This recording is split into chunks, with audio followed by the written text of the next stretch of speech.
சென்னை மாங்காடு பகுதியில்தான் அந்த கொடூர கொலை அரங்கேறியது. துபாய் சென்று கஷ்டப்பட்டு சம்பாதித்த பணத்துடன் ஊர் திரும்பிய அக்காவை சொந்த தங்கையே தனது கணவருடன் சேர்ந்து தீர்த்து கட்டிய சம்பவம் மாங்காட்டையே அதிர வைத்திருக்கிறது. அந்த பகுதி முழுவதும் மக்கள் அந்த கொடூர கொலையை பற்றியே முணுமுணுத்துக் கொண்டிருப்பதை பார்க்க முடிந்தது.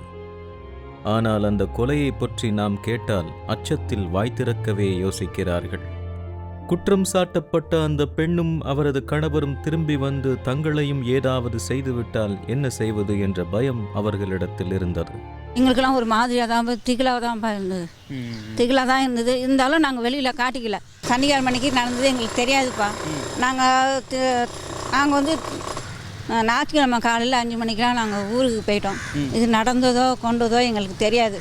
நாங்கள் போயிட்டு ஊருக்கு போயிட்டு செவ்வாய்க்கிழமை காலையில் நாங்கள் வந்து தான் பாதி வழியில் தான் நாங்கள் கேட்டோம். இதேமாரி இறந்துட்டாங்க, விஷயம் எங்களுக்கு தெரியாது. நாங்கள் வந்து எனக்கு தெரியாதுப்பா, ஏன் எங்கள்கிட்ட வந்து சொல்கிறீங்க, எங்களுக்கு சொல்லாது. நாங்கள் வீட்டுக்கு வந்துட்டோம். அதுக்கு பிறகு தான் எங்களுக்கு விஷயமே எங்களுக்கு தெரியும். சொந்த உடன் பிறந்த அக்கா தங்கைக்குள் மனஸ்தாபம் வரலாம், சின்ன சின்ன சண்டைகள் கூட வரலாம். ஆனால் கத்தியால் ஆத்திரம் தீர குத்தி குதறி கொலை செய்யும் அளவுக்கு என்ன பிரச்சனை இருக்க முடியும்? அதுவும் 18 முறை வெறி தீராமல் அக்காவை கொலை செய்ய முடியுமா? அப்படி கொலை செய்யும் அளவுக்கு கொடூரமானவரா அந்த அக்காள்? உண்மையை தெரிந்து கொள்ள கொலை நடந்த வீட்டிற்கே சென்றோம். சென்னை மாங்காடு சந்திரசேகர் நகர் பகுதியில்தான் அந்த வீடு அமைந்திருந்தது. இப்போது அந்த வீடு ஆளரவம் ஏதுமின்றி பூட்டிய நிலையில் இருந்தது. இந்த வீட்டின் உரிமையாளரான தெய்வானை என்பவர்தான் இதே வீட்டினுள் தன் தங்கை மற்றும் தங்கை கணவரால் கொடூரமாக கொலை செய்யப்பட்டிருக்கிறார். நான் மாங்காடு போலீஸ் ஸ்டேஷன் வரேன். இன்ஸ்பெக்டர் சொல்கிறாரு, என்னால் நம்ப முடியாது சார், சும்மா சொல்லாதீங்க சார், ஏதோ சண்டைக்கு சொல்லுங்கள் சார். இல்லைப்பா, உங்கள் தங்கச்சி தான் தெய்வானன்றது யார், என்னுடைய நடு தங்கச்சி சார், வந்து இப்போ தான் 2 மாதம் ஆகுது அப்படின்னு சொன்னேன்.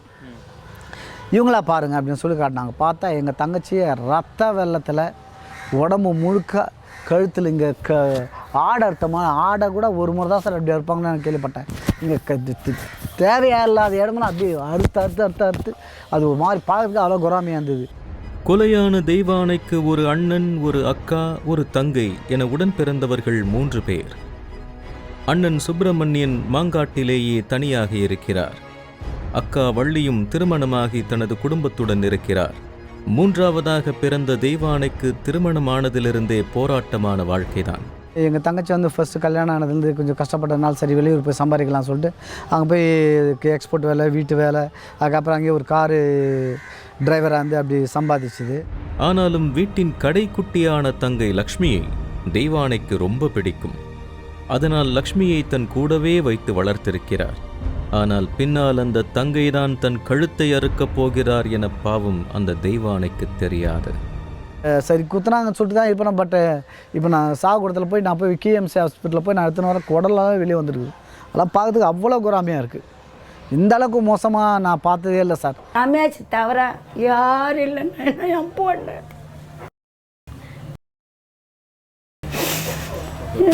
அப்படி போய் வரத்துக்குள்ள சாவடிச்சு போட்டுட்டாங்க ஐயா. போய் பேசிட்டு சிரிச்சிட்டு வந்தேன்னு நான் வந்து இங்கே பேசினா, அங்கே பேசினா, இங்கே பேசினா, வீட்டில் உட்காந்து பேசினா, இவன் நல்லதானுமே இந்த அவளை குழி நோண்டிட்டான். அவனை தான் ஜெயிலுக்கு போனால் திரும்ப வரக்கூடாதுன்னு அவங்க காலான உயிரை வெட்டி போடுங்க அவனை. நான் கவலைப்பட மாட்டேன். தெய்வானைக்கு முதலில் 20 வருடங்களுக்கு முன்பு அன்பு என்பவருடன் திருமணமாகி இருக்கிறது. ஆனால் அவரது பெயர்தான் அன்பே தவிர செயலில் எப்போதும் தெய்வானையிடம் வம்புதான் செய்திருக்கிறார். அன்பு அளவுக்கு அதிகமாக குடிப்பழக்கத்திற்கு அடிமையாகியிருக்கிறார். தினமும் குடிப்பதும் தெய்வானையை அடிப்பதும் அன்புவிற்கு வாடிக்கையான ஒன்றாகி போயிருந்தது. பொறுத்து பார்த்த தெய்வானை இனியும் தன்னால் அந்த நரகத்தில் போராட முடியாதென கணவர் அன்புவை விட்டு பிரிந்து தன் மகன் நவீனுடன் தனியாக வாழத் தொடங்கியிருக்கிறார். தன் மகனை நன்றாக படிக்க வைக்கவும் தான் பொருளாதாரத்தில் சொந்த காலில் உயர்ந்து நிற்கவும் முடிவெடுத்த தெய்வானை வெளிநாடு செல்வதென முடிவெடுத்திருக்கிறார். அதற்காக தெய்வானை கடன் வாங்கி பணத்தை ஏஜென்ட்டிடம் கொடுத்து துபாய்க்கு வேலைக்கு சென்றிருக்கிறார். தான் வெளிநாட்டிற்கு வேலைக்கு சென்றுவிட்டால் தன் மகனை யாருடன் விட்டுச் செல்வது என யோசித்த தெய்வானை தன் தங்கை லக்ஷ்மியிடம் மகன் நவீனை விட்டுச் சென்றிருக்கிறார். அப்போது வரை லக்ஷ்மியும் நல்லவராகத்தான் இருந்திருக்கிறார். அக்கா தெய்வானையின் மகனை நல்லபடியாகத்தான் கவனித்து வந்திருக்கிறார் லக்ஷ்மி. நாட்கள் செல்ல செல்ல லக்ஷ்மிக்கு ரமேஷ் என்பவர் மீது காதல் வந்திருக்கிறது. அந்த ரமேஷ் தான் தற்போது லக்ஷ்மியின் கணவரும் தெய்வானையை கொலை செய்தவரும். எந்த வேலைக்கும் செல்லாமல் ஒய்யாரமாக மைனரைப் போல் ஊர் சுற்றி வந்த ரமேஷின் காதல் வலையில் விழுந்த லக்ஷ்மியை ஒட்டுமொத்த குடும்பமும் கண்டித்திருக்கிறது. ஆனால் காதல் கண்ணை மறைக்க ரமேஷ் என்ற பாழும் கிணற்றில் குதித்திருக்கிறார் லக்ஷ்மி. டீனார் எஸ்ஐயோட பையனா, அவர் கூட இறந்துட்டார் பாவம்.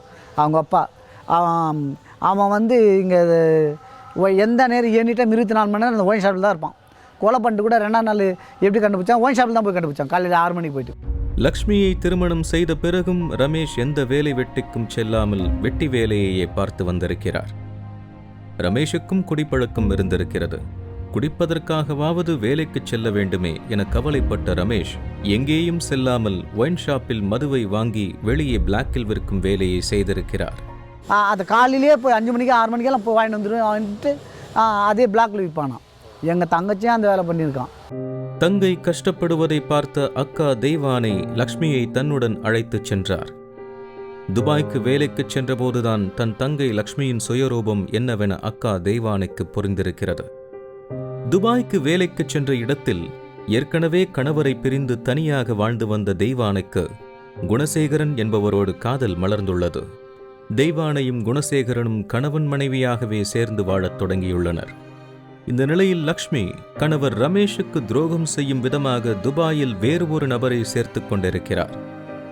இதை பார்த்த தெய்வானை ஊரில் காதல் கணவன் இருக்கும்போது இப்படி செய்வது சரியில்லை என லக்ஷ்மியை ஊருக்கே திருப்பி அனுப்பியிருக்கிறார். லட்சுமி சரி லவ் பண்ணி கல்யாணம் பண்ணிட்டாங்கன்றதுக்காக அதோட வாழ்க்கையும் சரியில்லை, அதுவும் ரொம்ப கஷ்டப்படுதுன்றதுனால மறுபடியும் துபாய்க்கு தான் கூட கூட்டின்னு போய் வேலை செய்து வச்சுது. அங்கே அதோட கேரக்டர் சரியில்லை அப்படின்றதுனால திருப்பி அனுப்பிச்சிடுச்சு. தெய்வானையின் முதல் வாழ்க்கை தோற்றுப்போனதால் அவர் தேர்ந்தெடுத்த 2ஆம் வாழ்க்கையை வீட்டில் யாரும் எதிர்க்கவில்லை. மாறாக அவரை சார்ந்தே அவரது குடும்பமும் இருந்தது. இப்போது வரை துபாயில் இருக்கும் குணசேகரனைத்தான் தெய்வானையின் கணவராக சொல்கிறார்கள். 2 மாதத்திற்கு முன்புதான் துபாயிலிருந்து ஊருக்கு வந்திருக்கிறார் தெய்வானை. தினமும் அவரது கணவர் குணசேகரனோடு இரவில் போன் பேசிவிட்டுதான் தூங்குவாராம் தெய்வானை. கொலை நடந்த அந்த இரவிலும் துபாயில் உள்ள தன் கணவர் குணசேகரனோடு பேசிவிட்டுத்தான் உறங்கச் சென்றிருக்கிறார். ஆனால் அந்த இரவில் தன் தங்கையே தனக்கு யமன் உருவில் வருவார் என அவர் கனவிலும் நினைக்கவில்லை. 10 மணிக்கு 9 மணிக்கு அவங்க வீட்டுக்காரர் கூட பேசிட்டு தான் படுப்பாளாம். டெய்லி எல்லாம் சொல்கிறாங்க. அவங்க சொல்லிட்டு அப்போ பெரியவருக்கு அக்காவுக்கு கூப்பிட்டு சொல்லுவாளா, மாமா என்ன அடிக்கிறாங்க எப்படிக்கிறாங்க கூப்பிட்டு எனக்கு வேலைங்க. அப்பாரு போயிட்டு மாமா பேசாடி நீ பேசிட்டீங்கனாலும் பெரிய பொண்ணு கடப்பால வள்ளி அப்பாரு என்ன மாமா எப்படிக்க நல்லா இருக்குமா, நீ பத்திரமா இரு, உங்கள் அக்கா தங்கச்சி நீங்கள் கூப்பிட்டு பேசிங்க, நான் 11 மணிக்கு படுப்பேன்னாலாம். ஜாகிரதா பத்திரமா படுத்துக்கோன்னாரான். வேலைகளை போய் அந்த சமைக்கிட்ட வேலை இல்லை, அப்படியே தூங்கிட்டுக்கிறா. துபாயிலிருந்து தங்கை லக்ஷ்மியை அனுப்பிவிட்டாலும் லக்ஷ்மியின் குடும்பச் செலவிற்கும் தெய்வானைதான் பணம் அனுப்பி வந்திருக்கிறார். தெய்வானைக்கு சொந்தமாக ஒரு வீடு கட்ட வேண்டும் என்ற ஆசை. துபாயில் வேலையை விட்டுவிட்டு வந்து வீடு கட்டுவதென்பது மிகவும் கடினம் என்பதால் தங்கை லக்ஷ்மிக்கு பணத்தை அனுப்பி இந்த வீட்டை கட்டியிருக்கிறார் தெய்வானை.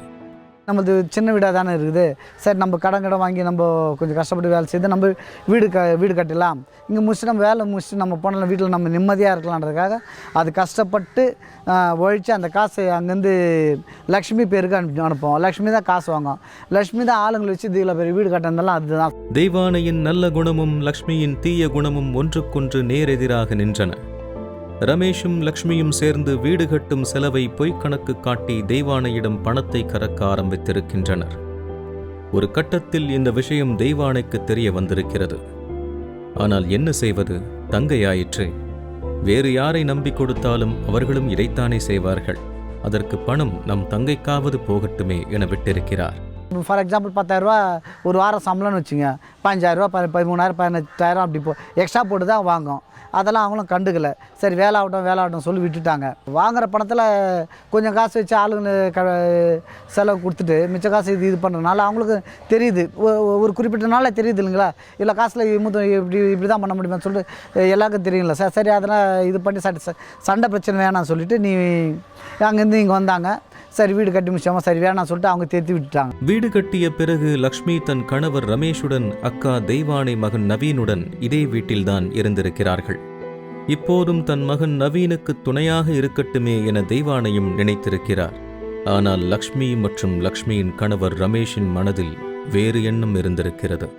இந்த வீட்டிலேருந்து இவ்வளோ பெரிய வீட்டில் நம்ம கல்யாணம் ஆனதுலேருந்து ஓசிலேயே இருந்தான்றனால ஓசிலேயே எங்கேயே குடும்பம் நடத்தன்றனால இந்த வீட்டு போகிறதுக்கு அவனுக்கு மனசில்லை. 4 ஆண்டுகளுக்கு முன் தெய்வானையின் மகன் ஒரு சாலை விபத்தில் பரிதாபமாக இறந்து போயிருக்கிறார். லக்ஷ்மி இந்த தகவலை அக்காவிடம் சாதாரணமாக சொல்ல தெய்வானைக்கு பேரிடியாக இறங்கியது. தெய்வானை தன் ஒரே மகனுக்காகத்தான் ஓடி ஓடி உழைத்தார். ஆனால் அந்த மகனும் இறந்து போக இனி பணம் எதற்கு, வாழ்க்கை எதற்கு என எதிலும் பிடிப்பில்லாமல் வாழத் தொடங்கினார். இப்போ அவன் இறந்துட்டு நினச்சி பார்க்கும்போது இந்த வேலை செய்த அந்த பொண்ணு ஏன் இது ஒரு கொலையாக கூட இருக்கக்கூடாது அப்படி கூட யோசிக்க தோணுது, நினைக்க தோணுது. லக்ஷ்மிக்கும் ரமேஷுக்கும் அப்போதுதான் ஒரு விபரீத ஆசை வந்திருக்கிறது. அக்கா தெய்வானைக்கு இருந்த ஒரு மகனும் இறந்து போனதால் அக்காவின் மொத்த சொத்தும் தனக்குத்தான் வரும் என நினைத்திருக்கிறார். இப்போ இந்த சொத்து யாருக்கு, என்னையே கேட்கும். ஆனால் அண்ணன் அக்காவை தான் வீடு பையன் சேர்த்துறானே, இந்த சொத்து யாருக்குண்ணே வரும், நம்மளுக்கு தானே வரும், இல்லை எனக்கு தானே வரும் அப்படின்னு. சொத்து வந்தால் அவங்கவுங்க சொத்து அவங்களுக்கு தான் வரும், நீ எல்லாம் இது பண்ண முடியாதுன்னா அது அவங்களுக்கு ஒரு போராட்டமாகி போச்சு. ஆனால் 2 மாதங்களுக்கு முன் துபாயிலிருந்து திரும்பிய தெய்வானைக்கு தங்கை லக்ஷ்மி, அவரது கணவர் ரமேஷ் ஆகிய இருவரது நடவடிக்கைகளுமே பிடிக்கவில்லை. ரமேஷும் லக்ஷ்மியும் பிளாக்கில் மது விற்பது, அக்கம் பக்கத்தினரோடு எதற்கெடுத்தாலும் சண்டை போடுவது, ரமேஷ் தினமும் குடித்துவிட்டு வந்து தெய்வானையிடமே சண்டையிடுவது என அவர்கள் இருவரது செயல்பாடுகளும் தெய்வானைக்கு எதிராக நின்றன. ஒரு கட்டத்தில் தெய்வானை லக்ஷ்மி, ரமேஷ் இருவரையுமே வீட்டை விட்டு வெளியே துரத்தி இருக்கிறார். இப்போ 3 மாதம் இது 3ஆவது மாதம் நடக்கிற கதை. சண்டை போட்டுக்குன்னு ரொம்ப ஓவராக சண்டை போட்டாங்க. வானம்மா நடந்து போச்சு, அப்பாரம் பேசிக்குவோம், சண்டெல்லாம் போடாதுங்க அவங்க அதையும் நான் நினச்ச பெரிய பாப்பா என் வீட்டில் இருக்காதீங்கோ, என் வீடு கட்டி முடித்து வீட்டு நான் தரணும் போது நீ என்ன மரியாதை இல்லாத கேள்வி கேட்குற அன்னைக்காக அவளை அவங்க என் பொண்ணு அடிச்சிட்டாங்க, 2 பேர் அடிச்சிட்டாங்க. சரிம்மா இங்கே இருக்கக்கூடாதான்னு சொல்லி வந்துட்டா இங்கே வீடு எடுத்துக்கணும். இதில் ரமேஷுக்கும் லக்ஷ்மிக்கும் அவமானமும் ஆத்திரமும் ஏற்பட என்ன செய்வதென யோசித்திருக்கிறார்கள். வீட்டை விட்டு வெளியே துரத்தப்பட்ட ரமேஷும் லக்ஷ்மியும் தங்கள் 2 பெண் குழந்தைகளுடன் ஒரு சிறிய வீட்டை வாடகைக்கு எடுத்து குடிபோயிருக்கின்றனர். தெய்வானையின் அம்மா நவநீதம் தங்கள் பிள்ளைகள் ஒவ்வொருவரது வீட்டிலும் மாறி மாறி தங்குவாராம். அப்படி கொஞ்ச நாள் தெய்வானையின் வீட்டிலும் கொஞ்ச நாள் லக்ஷ்மியின் வீட்டிலும் தங்கியிருக்கிறார். அப்போது தெய்வானையை கொலை செய்வதற்கு சில நாட்களுக்கு முன்பே ரமேஷ் ஒரு கத்தி ஒன்றை வைத்திருந்ததை பார்த்ததாக சொல்கிறார். ஆனால் அக்காவை கொலை செய்யும் அளவுக்கு லக்ஷ்மி போவார் என நினைக்கவில்லை என்கிறார் நவநீதம். எங்கள் வீட்டில் ஒரு நாளே இவ்வளோ நீட்டு கத்தி நான் பார்த்துக்கு 4 நாள் 3 நாள் இருக்குது, எத்துக்குன்னு பாக்கெட்டில் வச்சுனோம். பொண்ணு இங்கே இருக்கிறா, தாலைக்கிழமை வாரிக்கணி சின்ன பொண்ணுக்கு ஏம்மா லட்சம் வாடி நான் என்ன மானோம் எது உங்கள் வீட்டுக்கார கத்தி வச்சுன்னுக்கிறேன். அங்கேருந்து நான் பார்த்தேன் கபக்கானது ஏது இந்த கத்தின்னு பிடிங்கி வச்சா நீ என்ன போடுங்க உள்ளே போனான், மரியாதை கத்தி கொடுத்துருங்கோ, இல்லை இங்கே இருக்கிறவங்கெல்லாம் கூப்பிட்டா உன்னை வதிப்பாங்க சாவாச்சு போட்டுருவாங்கன்னு நான் சொன்னேன் அந்த வார்த்தை அவனுக்கு. அதெல்லாம் இல்லைன்னு அவளை அடித்தவன் எங்கள் பொண்ணு அவனை அடித்து கத்தி பிடிங்கி என் கையில் கொடுத்தாயா. தெய்வானையின் ஒரே மகனும் இறந்து விட்டான். இருப்பது தெய்வானை மட்டும்தான். தெய்வானையின் துபாய் கணவனுக்கு சட்டப்படி சொத்து சேராது. அதனால் தெய்வானையை கொலை செய்து விட்டால் சொத்தை தாங்கள் அனுபவிக்கலாம் என கணவனும் மனைவியும் திட்டமிட்டிருக்கின்றனர். பணத்தாசை அதிகம் சார், எப்படியாவது பணத்தை சம்பாதிக்கணும், குறுக்கொழியில் சம்பாதிக்கணும், நேர்மையாக இருக்கக்கூடாது. இந்த கேரக்டர் லக்ஷ்மிக்கு உண்டு, அப்போதுலேருந்தே உண்டு. அவளுடைய பேராசை ஒரு தன்னுடைய கூட பிறந்த சகோதரனையோட பார்க்காம தன்னுடைய கணவனை வச்சு கொலை பண்ணி போட்டு வாழ்க்கையே லைஃபே ஸ்பாயில் பண்ணிச்சு. லக்ஷ்மியும் ரமேஷும் ரகசியமாக தெய்வானையை எப்படி கொலை செய்வது, கொலை செய்துவிட்டு எப்படி தப்பிப்பது என திட்டமிட்டிருக்கின்றனர். இந்த சொத்து வேணும்னு சொல்லிட்டு அவனுடைய வாழ்க்கை போச்சா. இப்போ அவங்களுடைய அம்மா எங்கள் நடுத்தங்கச்சி அதையும் வந்து இவ்வளோ நாள் 20 வருஷமாக துபாயில் கஷ்டப்பட்டு இது பண்ணி வந்து இனிமேல் நம்ம நிம்மதியாக இருக்கலாம் சொல்லிட்டு வீட்டில் சின்ன சின்ன ஆல்ட்ரேஷன் ஒர்க் பண்ணிட்டு நிம்மதியாக இருக்கலாம்னு சொல்லிட்டு வந்தது 2 மாதத்தில் நரக வேதனை கொடுத்து சாகடித்து கத்தியால் குத்தி அதுவும் அவங்க வீட்டுக்காரன் சேர்ந்து கொலை பண்ணி போட்டு லைஃபே போயிடுச்சு. திட்டப்படி அந்த சனிக்கிழமை இரவில் 11 மணிக்கு மேல் தங்கள் வீட்டிலிருந்து கிளம்பி தெய்வானை வீட்டிற்கு கணவன் மனைவி இருவரும் சென்றிருக்கின்றனர். பசங்க என்ன பண்ணிக்கிறாங்க, சின்ன பசங்க வெள்ளாட்டி 10 மணிக்கு தூங்குங்க, வந்து பூட்டிட்டு போய் கதை திறந்தா, அம்மா என்ன எங்கே போகிறீங்கன்னு, எங்கே இல்லைம்மா திங்கங்கே சண்டை நினச்சி பார்த்துட்டு வந்தான்னு அப்படியே டீ குடிச்சிட்டு வந்தான்னு சொன்னா அப்படியா 2 பேரும். இவ இதுக்குன்னா கண்ணு கலங்க உதிர் தான் இவளுக்கு. அவன் சட்டான உள்ளே நோஞ்சிட்டானான். அவன் மேலே ஏறி வீண் விட்டு வந்தாங்களாம். எப்படி கதை உடைச்சாங்களோ என்ன உடைச்சாங்களோ கடவுளுக்கு தான் தெரியும். தெய்வானையின் வீட்டு முன்கதவு பூட்டி இருக்க பின்வழியாக இருவரும் எகிரி குதித்து உள்ளே சென்றிருக்கின்றனர். அசந்து தூங்கிக் கொண்டிருந்த தெய்வானைக்கு விழிப்பு வராத அளவுக்கு சத்தமில்லாமல் உள்ளே நுழைந்திருக்கின்றனர். பேக் சைடு வந்திருக்காங்க. அந்த டோரு புஷ் பண்ணால் ஓப்பன் ஆகிடும். ஓப்பன் பண்ணியிருக்காங்க. உள்ளே எங்கள் தங்கச்சி தனியாக தான் இருக்குது. தெய்வானை ஆழ்ந்த உறக்கத்தில் இருக்க லக்ஷ்மி தெய்வானையின் தலையையும் கையையும் பிடித்து கொள்ள ரமேஷ் ஆத்திரம் தீர கழுத்து, மார்பு, தலை என பல இடங்களில் குத்தி குதறியிருக்கிறார். இதெல்லாம் குத்தி இருக்காங்க, இதெல்லாம் இருக்கிறாங்க. கை தடுத்துட்டாங்களாம். நாளைக்கு சாவு நாணி மறுநாள் காலையில் வந்து இதெல்லாம் ரத்தம். தெய்வானையின் உயிர் பிரிந்தவுடன் எந்த சலனமும் இல்லாமல் ஒரு டார்ச் லைட்டை அடித்து அந்த வெளிச்சத்தில் நிதானமாக அங்கிருந்த பணத்தையும் நகைகளையும் சில ஆவணங்களையும் எடுத்திருக்கின்றனர். பிறகு எதுவும் நடக்காதது போல் அங்கிருந்து தங்களது வீட்டிற்கு சென்றிருக்கின்றனர்.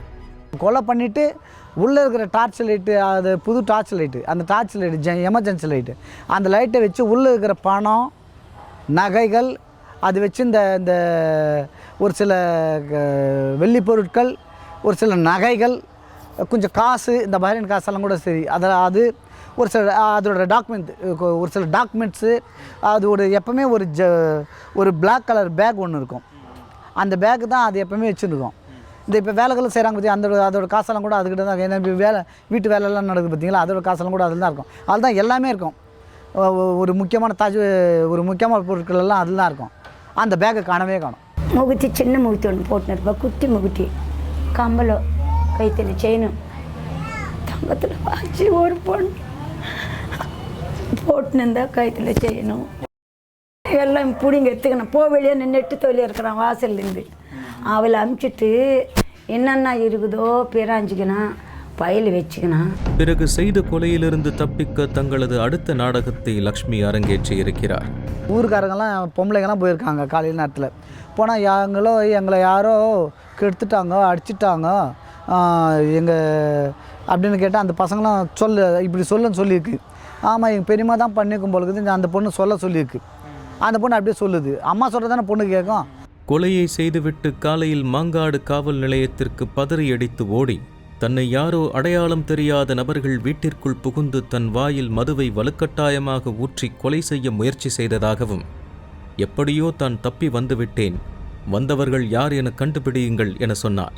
அது மட்டுமல்ல, மர்ம நபர்களை அனுப்பியது தனது அக்கா தெய்வானையாக இருக்கலாம், அவரை பிடித்து விசாரியுங்கள் என சொல்ல தெய்வானையை கைது செய்யும் பொருட்டு அவரது வீட்டிற்கு மாங்காடு காவல்துறையினர் விரைந்திருக்கின்றனர்.